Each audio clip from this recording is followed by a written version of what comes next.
Hello everyone. In this video I'm going to talk about how you can change color at the end of every row in Tunisian crochet.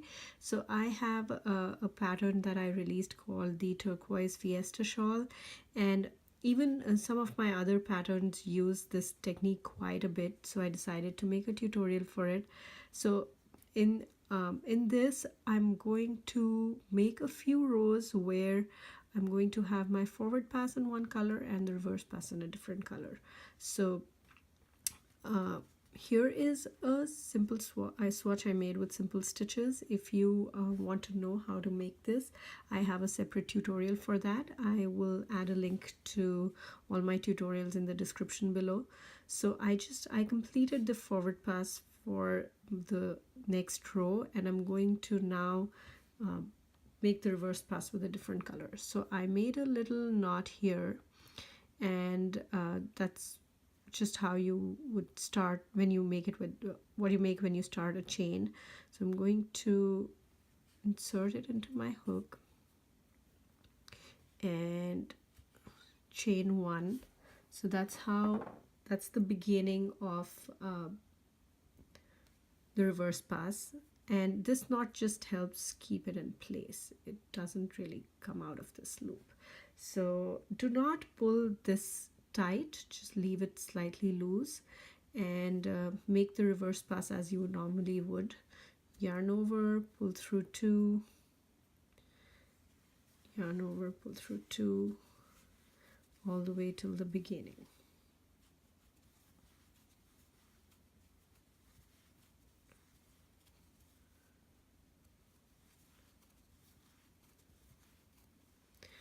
Now I'm going to make my reverse pass with the forward pass with the same yarn that I made the previous reverse pass.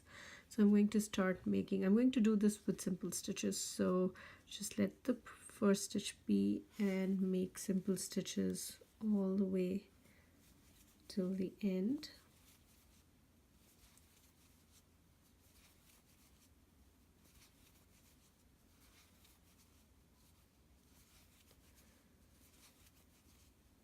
And that's the one for the last. So now if you look at the last stitch, we usually make the last stitch in the last two vertical bars, but there really isn't a third vertical bar in this stitch here, in this last stitch, because we joined a new color. Usually this from the previous row forms the last third vertical bar. So I'm just going to go through one in this. So go through one, then I pick up the no, I'm still making the forward pass. So I'm going to pick up the one loop and yarn over and pull through. So the previous one, I'm just going to pull it slightly so it's not too tight, just enough that it is the same size, the same height as the other stitches of the row. So now I have the forward pass with the second color, and now I'm going to pick up the first one again to make my reverse pass. So what I'm going to do is I'm going to take this yarn, bring it in the front, and pick the previous one from the back. So make sure that this one's at the back and this one's in front. So the yellow in front and the teal in back. And do not pull this too tight. Do not pull this one too tight. Just enough that it's the stitch is the same size as the previous one, and then yarn over, chain one. Again, do not pull the yellow too tight as well, because we will use it in the next row.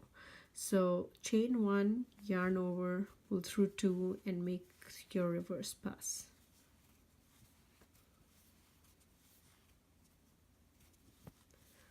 All the way to the beginning.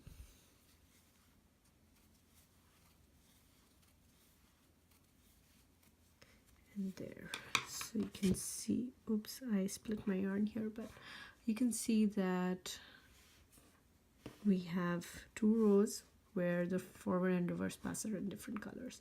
I'm going to make another one with the forward pass in this color, and just going to make simple stitches all the way till the end. I'll try to not split the yarn this time.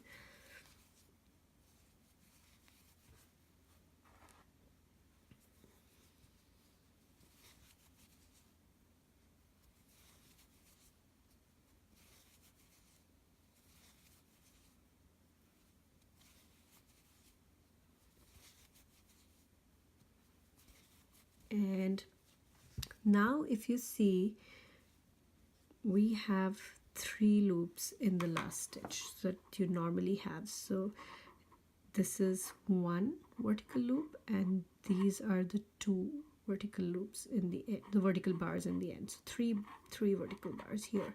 So that is how the last stitch usually is. So we usually pick the last 2 vertical bars and make our last stitch in that. So that's what I'm going to do.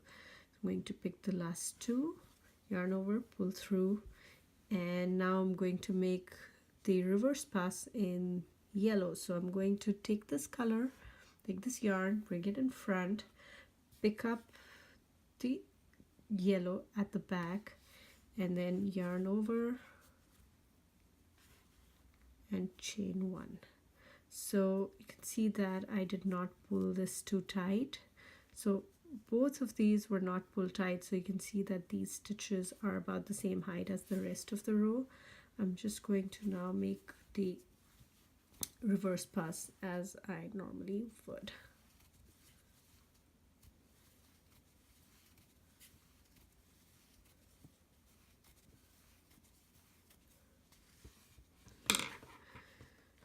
So you can see that the last stitch is sort of aligned with the rest of the row. I'm going to make a few more rows and show you how it looks. Here is my swatch, and I made a few more rows of simple stitches with the reverse and forward pass being in different colors, changing on every row.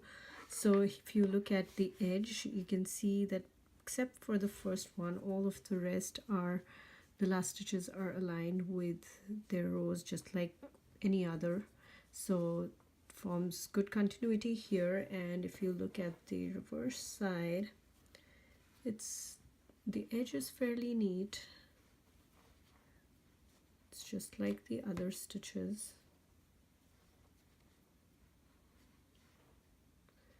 And here you can see that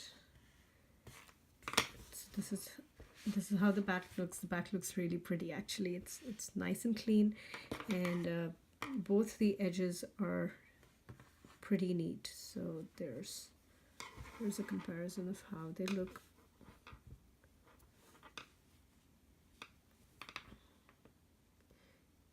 And it is better visible when you have larger number of rows like this, but you can see the sort of the chain like structure here.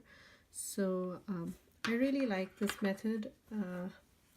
I think I have used it in quite a few patterns now. A lot of them have not been released yet, but I have been using this technique quite a bit. So I hope you find this useful. Please leave me a message if you do, and also if you have any questions. You can find my other tutorials, a link to my other tutorials in the description below.